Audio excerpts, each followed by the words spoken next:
ஆமென். இந்த நாளிலும் நம்முடைய தியானத்திற்கு ஆண்டவர் கொடுக்கிற வார்த்தை 1 சாமுவேல் 1வது அதிகாரம். 1 சாமுவேல் 1வது அதிகாரம் 7வது வசனத்தை நான் வாசிக்கிறேன், கவனித்துக் கொள்ளுங்கள். 1 சாமுவேல் 1 அதிகாரம் 7வது வசனம். அவள் கர்த்தருடைய ஆலயத்திற்கு போகும் சமயத்தில் அவன் வருஷந்தோறும் அந்த பிரகாரமாய் செய்வான். இவள் அவளை மனமடிவாக்குவாள். அப்பொழுது அவள் சாப்பிடாமல் அழுது கொண்டிருப்பாள். இங்கே எல்கானா என்கிற ஒரு மனுஷன், அவனுடைய முதல் மனைவி அன்னாள், அடுத்த இன்னொரு மனைவி இருக்கிறாள், பெனினாள் இருக்கிறாள். இங்கே பார்க்கும் பொழுது இந்த பெனினாளுக்கு பிள்ளைகள் இருக்கிறார்கள், ஆனால் அன்னாளுக்கோ பிள்ளைகள் இல்லை. இந்த நேரத்திலே இவள், இந்த பெனினாள், இந்த அன்னாளை எப்பொழுதுமே மனமடிவாக்கி கொண்டிருக்கிறாள். வீட்டுக்குள்ளேயே பிரச்சனை, நிம்மதி இல்லை. பிரச்சனை வெளியில் இருந்தாலும் கூட அந்தந்த நேரத்தில் தீர்க்கலாம், இது வீட்டுக்குள்ளேயே பிரச்சனை. ஒவ்வொரு நாளிலும் அவளை குத்தி காட்டி, உனக்கு பிள்ளை இழப்பாரு, உனக்கு பிள்ளை இழப்பாரு என்று சொல்லி அவளை குத்தி காட்டி அவளை வேதனைப்படுத்துகிறாள். எல்கானா ஒரு நல்ல மனுஷன். அவன் இந்த மனைவியை, அன்னாளை எந்த விதத்திலும் துக்கப்படுத்துவதில்லை, மாறாக அவளை ஆறுதல் படுத்தவும் சமாதானப்படுத்தவும் அவளுக்கு அதிக கனத்தை கொடுக்கவும் செய்து அவன் கவனிக்கிறார். ஆனாலும் கூட இந்த பெனினாளுடைய செய்கை அன்னாளை மிகவும் மனமடிவாக்கி கொண்டே இருந்தது. அந்த நேரத்திலே அன்னாளுடைய நிலைமையை ஒரு சென்டென்ஸ், ஒரே வார்த்தையிலே வேதம் அழகா சொல்லுது, அவள் சாப்பிடாமல் அழுது கொண்டிருப்பாள். இது அவளுடைய நிலை. ஒரே வரியில அவருடைய வாழ்க்கை நிலை சுருக்கமாய் சொல்லிவிட்டது. அந்த நாட்களில் அவள் சாப்பிடாமல் அழுது கொண்டிருப்பாள். இன்னைக்கு சிலருடைய வாழ்க்கையிலே பிரச்சனைகள் வருகிறது, வேதனை வருகிறது. பிரச்சனையில பல வகை இருக்குது, பல லெவல் இருக்குது. சிலருக்கு சின்ன பிரச்சனை, ஒரு சின்ன கவலை, ஒரு சின்ன தேவை, ஒரு சின்ன சூழ்நிலை, குடும்பத்துல இவங்க ரட்சிக்கப்படலையேன்னு ஒரு காரியம், அல்லது பிள்ளைகளுக்கு நல்ல வேலை இல்லை, ஏதோ ஒரு காரியம், வீட்டிலே பண பிரச்சனை, அல்லது சரீரத்துல ஒரு பலவீனம், ஏதோ ஒரு காரியம், குடும்பத்திலே ஒரு பிரச்சனை, ஏதோ ஒன்று இருக்குது. அப்போ அந்த காரியங்கள் இருக்கும் பொழுது நம்மை பல நேரத்திலே அந்த பிரச்சனைகள் மனமடிவாக்குவது உண்டு, வேதனைப்படுத்துவது உண்டு. ஆனால் ஒரு பிரச்சனையின் உச்சத்தில் ஒருத்தர் இருக்கிறாங்க என்பதற்கு அடையாளம் என்னன்னா, சாப்பிடக்கூட முடியாது. அதாவது உச்சக்கட்ட மனவேதனை, சாப்பிடக்கூட முடியல, சாப்பாட்டுல கையை வைக்க முடியலன்னு வாங்க சார். என்னால சாப்பாடை கூட எனக்கு நிம்மதியா சாப்பிட முடியல, சாப்பாட்டுல கை வைக்க கூட எனக்கு மனசு வரலன்னு வாங்க. அந்த அளவுக்கு மன உளைச்சல், சாப்பிடாமல் அழுது கொண்டிருந்தாள். இன்னைக்கு நம்முடைய வாழ்க்கையில், நிறைய பேருடைய வாழ்க்கையில இதே போல இருக்குன்னு சொல்ல முடியாது. என்னால சாப்பிடக்கூட முடியல, அந்த அளவுக்கு எனக்கு பிரச்சனை அப்படின்னு இங்கே பலர் சொல்ல முடியாது. ஏதோ பிரச்சனை இருக்கு, இல்லைன்னு சொல்லல, பிரச்சனை இருக்கு. ஏதோ ஒரு பிரச்சனை, வாழ்க்கையில பிரச்சனை, உங்கள் வாழ்க்கையில ஏதோ இருக்கு. ஆனால் சாப்பிடாமல் அழுது கொண்டிருக்கிறாள் என்பது ரொம்ப மோசமானது. அவளுக்கு ஒன்று செய்ய முடியல, ஒன்று செய்ய முடியுது. என்னன்னா, சாப்பிட முடியல. அந்த துக்கம், மனதில் இருக்கிற அந்த துக்கம், அந்த வேதனை, அந்த மன உளைச்சல், சாப்பிடக்கூட முடியல. சாப்பாட்டுல கூட நிம்மதியை கையை வச்சு எடுத்து சாப்பிட மனசு வர மாட்டேங்குது. அந்த அளவுக்கு மன வேதனை அவளை உச்ச கட்டத்திலே நெருக்கி கொண்டிருக்கிறது. அழுது கொண்டிருக்கிறாள். உண்மையிலேயே சொல்லும் பொழுது இது உண்மையிலே ஒரு பெரிய வேதனை. எனக்கு நான் இந்த நாட்களிலே ஊழியத்தின் நிறைய இடத்துல பார்க்கும்போது, ஊழியத்தில் மட்டும் இல்லை, வெளியில கேள்விப்படுகிற சம்பவங்கள், இதெல்லாம் பார்க்கும்போது இது உண்மையிலேயே இது ரொம்ப கொடிய வேதனை. இது உண்மையிலேயே அது பெண்களுக்கு தான் அது ரியலா உணர முடியும் நான் நினைக்கிறேன். ஏன்னா அந்த அளவுக்கு இந்த குழந்தை இல்லைங்கிறது அவ்வளோ பெரிய ஒரு வேதனை. ஏன்னா சில நேரத்துல பார்க்கும்போது சிலர் வருவாங்க, கல்யாணம் ஆகி 18 வருஷம் ஆச்சு, 20 வருஷம் ஆச்சு, ஆனாலும் கூட ஒரு குழந்தை கிடைக்காதா என்று சொல்லி எவ்வளவு ஏங்குவார்கள். அப்போ நான் நினைக்கிறேன், இத்தனை வருஷம் ஆச்சு, ஆனால் இன்னும் கூட தங்களுக்கு எப்படியாவது ஒரு குழந்தை பிறந்து விடாதா அப்படின்னு சொல்லிட்டு எவ்வளவு ஏங்குகிறார்கள் என்பது தெரியும். ஏதோ 1 வருஷம், 2 வருஷம், 5 வருஷம் எதிர்பார்த்தாங்கன்னா பரவாயில்ல. ஆனா 18 வருஷம் ஆச்சுன்னுவாங்க, சில 20 வருஷம் ஆச்சுன்னுவாங்க. ஆனால் எப்படியாவது ஒரு குழந்தை கிடைச்சா போதுமேன்னு வருவாங்க. அப்போ அவங்களுடைய மன உளைச்சல் பாருங்க. இத்தனை வருஷம் ஆனாலும் எப்படியாவது தன் வாழ்க்கையில் ஒரு குழந்தை கிடைச்சிராதா அப்படின்னு நினைப்பாங்க. சிலர் பார்க்கும்போது ஒரு முறை ஒரு எனக்கு ஒரு ஃபோன் கால் வந்தது. அந்த ஃபோன் கால்ல பார்க்கும்போது ஒரு பெண் ரொம்ப சுத்தமான ஆங்கிலத்திலே பேசினாங்க. யார் என்று அவங்களிடத்தை விசாரிக்கும் பொழுது, அவங்க பார்த்தீங்கன்னா, இங்கிலாந்து தேசத்திலிருந்து இந்தியாவுக்காக ஃபெர்டிலிட்டி சென்டருக்காக வந்திருக்கிறாங்க. ஒரு குழந்தைக்கான ஒரு கருத்தரிப்பு மையத்திற்கு ட்ரீட்மென்ட்டுக்காக வந்திருக்கிறாங்க. எங்கிருந்து? யுகேல இருந்து, இங்கிலாந்துல இருந்து வந்திருக்காங்க. அவங்க வந்து ட்ரீட்மென்ட்டுக்காக வந்து இங்க பல மாதங்கள் தங்கி இருந்து ட்ரீட்மென்ட்டுக்காக அவங்க இருக்கிறாங்க. பாருங்க எவ்வளவு செலவு பண்ணி, அங்கே இருந்து இங்க வந்திருக்கிறாங்க. ஒரு வெள்ளைக்கார பெண். அப்போ இங்கே இருந்து பல மாதங்கள் தங்கியிருந்து ட்ரீட்மெண்ட் இங்க சென்னையில எடுக்க வந்திருக்கிறாங்க. அப்பொழுது நம்முடைய கைப்பிரதை கிடைத்து அத பார்த்து எனக்கு ஃபோன் பண்ணி பேசினாங்க. அவங்க சொல்றாங்க, "எனக்கு குழந்தை வேண்டும்." அப்படின்னாங்க. அப்போ வந்து நான் அவங்கள பார்த்து கேட்டேன், "கல்யாணம் எத்தன வருஷம் ஆச்சு?" 22 வருஷம் ஆச்சுன்னாங்க.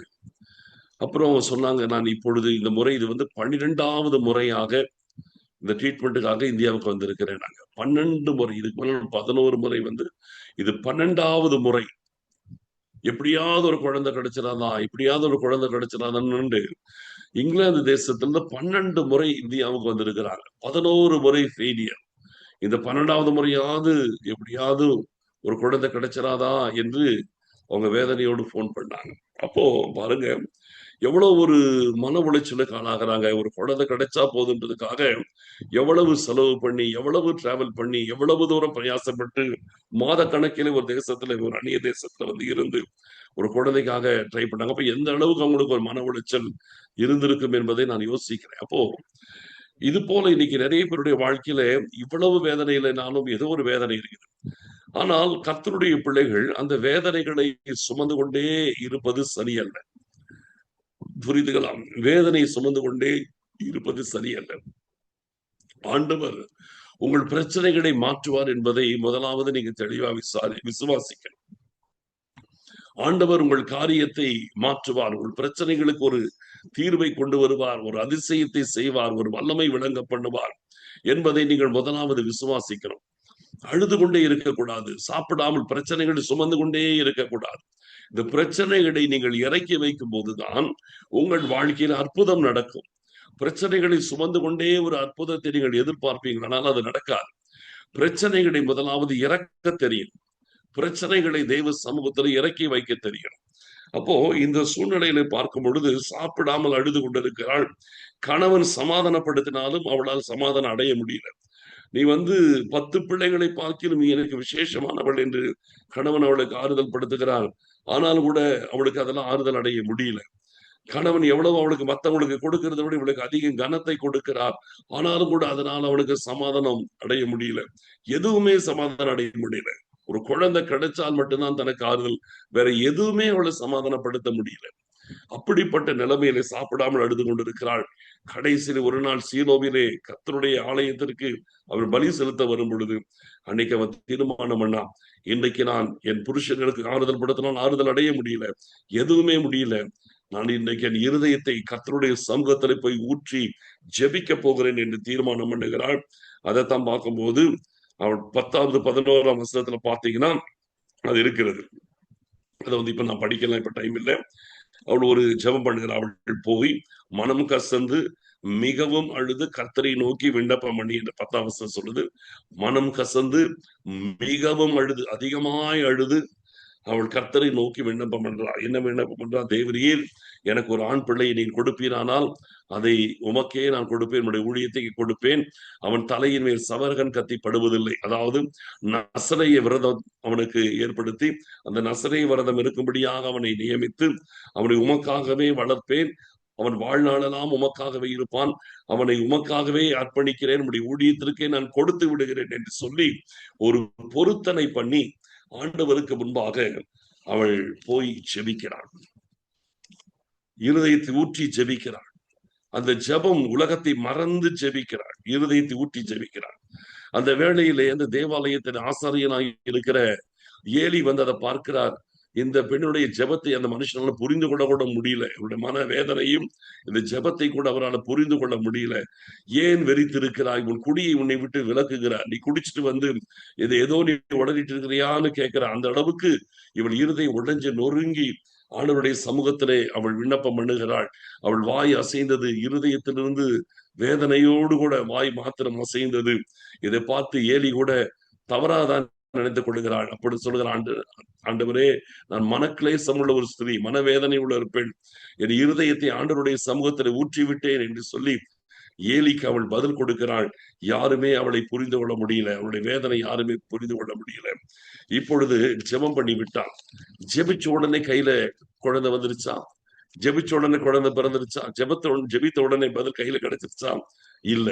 எப்படியும் ஜெபிச்ச பிறகு 10 மாசம் கழிச்சுதான் கையில குழந்தை வரும் இல்லையா? கர்த்தர் அந்த நேரத்துல ஆசீர்வதித்தா கூட அவள் கையில குழந்தைக்கு வருவதற்கு இன்னும் 10 மாதம் ஆகும். அவள் ஜெபத்திற்கான பதிலை பார்க்கிறதற்கு எப்படி 10 மாசம் ஆகும். ஆனால் இங்கே வேதம் சொல்லுகிறது ஜெபிக்கிறார். 10, 11 ஆகிய வசனங்களிலே ஜெபிக்கிறார். இப்பொழுது பாத்தீங்கன்னா 18வது வசனத்தை நான் வாசிக்கிறேன் பாருங்க. முதல் அதிகாரம் ஜெபம் பண்ணி முடிச்ச உடனே 18வது வசனம், குழந்தையெல்லாம் பிறக்கல. 18ஆம் வசனத்திலே, அப்பொழுது அவள் உம்முடைய அடியாளுக்கு உம்முடைய கண்களில் கிருபை கிடைக்க கடவுது என்றாள். பின்பு அந்த ஸ்திரீ புறப்பட்டு போய் போஜனம் செய்தாள். அப்புறம் அவள் துக்கமுகமாய் இருக்கவில்லை. பின்பு அந்த ஸ்திரீ புறப்பட்டு போய் போஜனம் செய்தாள். பின்பு அவள் துக்கமுகமாய் இருக்கவில்லை. ஜெபம் பண்ணி முடிச்ச உடனே அவருடைய வாழ்க்கையில் ஒரு மாற்றம். என்ன மாற்றம் பாருங்க. புறப்பட்டு போய் போஜனம் செய்தாள். பின் இருக்கவில்லை. அழ முடியல. ஜெபிக்கிறதுக்கு முன்பாக சாப்பிட முடியல, அழுதுட்டு இருந்தா. ஜெபிச்ச பிறகு சாப்பிட முடியுது, அழ முடியல. புரியுதா? இடையில நடந்தது ஒரு ஜெபம், அவ்வளவுதான். இன்னும் கையில குழந்தையெல்லாம் வரல. இன்னும் ஜெபாலயத்தை விட்டு, அந்த தேவாலயத்தை விட்டு வெளியில கூட வரல. ஜெபிச்சு முடிச்ச உடனே அவளுடைய காரியம் என்ன நடக்கிறது? அவள் சமாதானத்தோடு போகும்படி ஏலி ஆசீர்வதித்து அனுப்பி விடுகிறார். அந்த ஜெபம் பண்ணி முடித்த உடனே அன்னாளுடைய நிலை என்னன்னா, அவள் புறப்பட்டு போய் போஜனம் செய்தாள். அதற்கு பின்பு அவள் துக்கமுகமாய் இருக்கவில்லை. ஜெபிக்கிறதற்கு முன்பாக சாப்பிட முடியல, அழ முடிஞ்சது. ஜெபிச்ச பிறகு சாப்பிட முடியுது, அழ முடியல. இதுதான் ஒரு மனிதனுடைய வாழ்க்கையிலே ஜெபம் ஏற்படுத்தும் மாற்றம். ஜெபம் ஒரு மனுஷனுடைய வாழ்க்கையிலே, ஒரு தேவ பிள்ளையின் வாழ்க்கையிலே சிறிய மாற்றங்களை ஏற்படுத்துவது அல்ல, அவங்க வாழ்க்கையை தலைகளாய் புரட்டி போடக்கூடியது. ஜெபத்திற்கான வல்லமை அதுதான். ஜெபம் என்பது சும்மா ஒரு மாற்றத்தை கொண்டு வராது, முற்றிலுமாக உங்களை தலைகளாய் புரட்டி போடும். உங்க வாழ்க்கையில ஏதோ ஒரு காரியத்தில் நீங்க இருக்கிறீங்க, போராட்டத்தில் இருக்கிறீங்க, வேதனையில் இருக்கிறீங்க. உண்மையாய் உங்கள் இருதயத்தை ஊற்றி நீங்கள் ஜெபித்து விட்டால் அந்த ஜெபம் உங்க வாழ்க்கை தலையில புரட்டி போட்டுரும். டோட்டல் டிரான்ஸ்பார்மேஷன், கம்ப்ளீட் அவங்க டிரான்ஸ்பார்ம் பண்ணிடுது, வாழ்க்கையை புரட்டி போட்டு விடுகிறது. அப்ப இந்த இடத்துல இந்த ஜெபம் இப்படிப்பட்ட ஒரு கிரியைகளை நடப்பித்ததற்கு காரணம் என்னன்னா, ஜெபிக்கும் பொழுதே அவள் உள்ளத்திலே ஒரு விசுவாசத்தோடு ஆண்டவருடைய சமூகத்தில் என் இருதயத்தை நான் ஊற்றி விட்டேன், ஆண்டவர் கட்டாயம் எனக்கு ஒரு குழந்தை கொடுப்பார் என்கிற தெளிவு, ஒரு சமாதானத்தை அவளுக்குள் விதைத்து விட்டது. அந்த விசுவாசம், அந்த ஜெபம் அவள் வாழ்க்கையவே தலைகளாய் புரட்டி போட்டு விட்டது. இன்னைக்கு நம்ம ஜெபிக்கிறோம், ஆனா எந்த மாற்றமும் இல்லாமல் ஜெபிச்சுட்டே இருக்கிறோம்னா அது இன்னும் சரியான ஒரு ஜெபம் அல்ல என்று நான் சொல்றேன். உண்மையான ஒரு ஜெபம், உள்ளத்தின் ஆழத்திலிருந்து புறப்படுகிற ஒரு ஜெபம், இருதயத்தை ஊற்றி விடுகிற ஜெபம் உங்கள் வாழ்க்கையை மாற்றும். அதான் சரியான ஜெபத்தின் அடையாளம். வாழ்க்கையை புரட்டி போட்டுரும். சாப்பிடாமல் அழுது கொண்டிருந்தாள், இப்பொழுது போஜனம் செய்கிறாள். பின்பு அவள் துக்கமுகமாய் இருக்கவில்லை. முற்றிலும் அவள் வாழ்க்கையை புரட்டி போட்டு விட்டது. இடையிலே நடந்தது ஒரே ஒரு ஜெபம், அவ்வளவுதான். நல்லா கவனிக்கணும். ஜெபத்தின் வல்லமையை புரிந்து கொள்ளுங்கள். உங்கள் வாழ்க்கையை புரட்டி போடக்கூடிய வல்லமை ஜெபத்திற்கு உண்டு. ஜெபிக்கும் போது சாதாரணமா நீங்க அழுதுட்டு போய் ஜெபிச்சுட்டு திருப்பி அழுதுட்டே இருக்கக்கூடாது. ஜெபிச்சீங்கன்னா உங்க வாழ்க்கை தலைகையில திரும்பி எடுக்கும், புரட்டி போடப்படணும். டோட்டலா உங்க வாழ்க்கை டிரான்ஸ்ஃபார்ம் ஆயிடும். முன்பு இருந்த நிலையிலிருந்து அப்படியே நீங்கள் மாற்றம் அடைய வேண்டும். அதான் ரியல் பிரேயருடைய எஃபெக்ட். உண்மையான ஜெபத்தினுடைய பலன் அதுதான். அப்படிதான் நம்ம ஜெபிக்கணும். ஜெபத்திற்கு அவ்வளவு வல்லமை இருக்கிறது. அதனால் தேவ பிள்ளைகள் சும்மா போய் வழக்கம் போல ஜெபிக்கிறேன்னு ஜெபிச்சுட்டு இருக்காதீங்க. விசுவாசத்தோடு ஜெபிங்க. ஜெபிச்ச பிறகு அந்த காரியம் கண்டிப்பாக உங்கள் வாழ்க்கையில் நடக்கிறது என்பதிலே எந்த சந்தேகமும் இல்லாமல் தெளிவா இருக்கு. ஆண்டவர் உங்கள் ஜெபத்திற்கு வெளியரங்கமான பதிலை கட்டாயம் கொடுத்து உங்களை கனப்படுத்துவார், மேன்மைப்படுத்துவார், வழி நடத்துவார். ஆண்டவர் பெரிய காரியங்களை செய்கிறார். ஆகையால் ஜெபியுங்கள், ஜெபியுங்கள். ஜெபிக்கிற நேரத்தில் முற்றிலும் மாற்றத்தை தேவ சமூகத்தில் பெற்றுக் கொள்ளுங்கள். அப்படிப்பட்ட ஒரு ஜெபம் நம்முடைய ஆண்டவர் நம்முடைய ஜெபத்திற்கு அந்த அளவுக்கு நம்மை கனப்படுத்துகிறார். ஜெபிப்போம், வாழ்க்கையில மாற்றத்தை பார்ப்போம், ஆண்டவருக்கு என்று பெரிய காரியங்களை செய்வோம். கர்த்தர் நம்மை ஜெபிக்க வைத்து நம்மை வைத்து கர்த்தர் பெரிய காரியங்களை செய்கிறவர். ஜெபிக்கலாம். ஸ்தோத்திரம் ஆண்டவரே, எங்கள் அருமையான பரிசுத்தமுள்ள பிதாவே, தேவனாகிய கர்த்தர் இந்த நேரத்திலும் அப்பா அண்ணாளுடைய ஜெபம் அவள் வாழ்க்கை எப்படி புரட்டி போட்டது என்பதை குறித்து நாங்கள் பார்த்தோம் ஆண்டவரே. ஜெபத்திற்கு பிறகு அவள் துக்கமுகமாய் இருக்கவில்லை, புறப்பட்டு போய் போஜனம் செய்தாள் என்று பார்க்கிறோமே. எவ்வளவு முற்றிலும் மாற்றத்தை ஏற்படுத்தினீங்க. இந்த நாளில் நம்முடைய பிள்ளைகளின் ஜெப வாழ்க்கையிலே இதே போல ஜெபத்தின் மூலமாய் வாழ்க்கையின் காரியங்கள் எல்லாம் மாற்றப்படுவதாக. உங்களுடைய பிள்ளைகள் ஒருபோதும் துக்க முகத்தோடு தொடர்ந்து வாழக்கூடாது. ஒரே ஜெபம் வாழ்க்கையை புரட்டி போடட்டும். அப்படிப்பட்ட விதத்திலே ஜெபிக்கக்கூடிய தேவ பலத்தை ஒவ்வொருவருக்கும் கர்த்தர் தருவதற்காக ஸ்தோத்திரம். அப்படிப்பட்ட விசுவாசத்தினாலும் அது பிள்ளைகளை ஆசீர்வதிப்பதற்காக ஸ்தோத்திரம். எங்கள் ஆண்டவர் பெரிய காரியங்களை செய்வதற்காக ஸ்தோத்திரம். தாழ்த்தி அர்ப்பணிக்கிறோம் ஆண்டவரே, உமக்கு ஸ்தோத்திரம். நாமமே மகிமைப்படுவதாக. ஸ்தோத்திரம். நன்றி, நன்றி அப்பா. நாங்களுமே ஸ்தோத்தரிக்கிறோம், ஸ்தோத்தரிக்கிறோம், ஸ்தோத்தரிக்கிறோம். உம்முடைய நாமமே மகிமைப்படட்டும். ஸ்தோத்தரிக்கிறோம், ஸ்தோத்தரிக்கிறோம், ஸ்தோத்திரம். துதிகன மகிமை யாவற்றை நாங்கள் உமக்கு செலுத்துகிறோம். இயேசு கிறிஸ்துவின் மூலம் ஜெபிக்கிறோம் நல்ல பிதாவே, ஆமென். என் ஆத்மாவே கர்த்தரை ஸ்தோத்திரி, என் முழு உள்ளமே அவருடைய பரிசுத்த நாமத்தை ஸ்தோத்திரி. என் ஆத்மாவே கர்த்தரை ஸ்தோத்திரி, அவர் செய்த சகல உபகாரங்களை மறவாதே.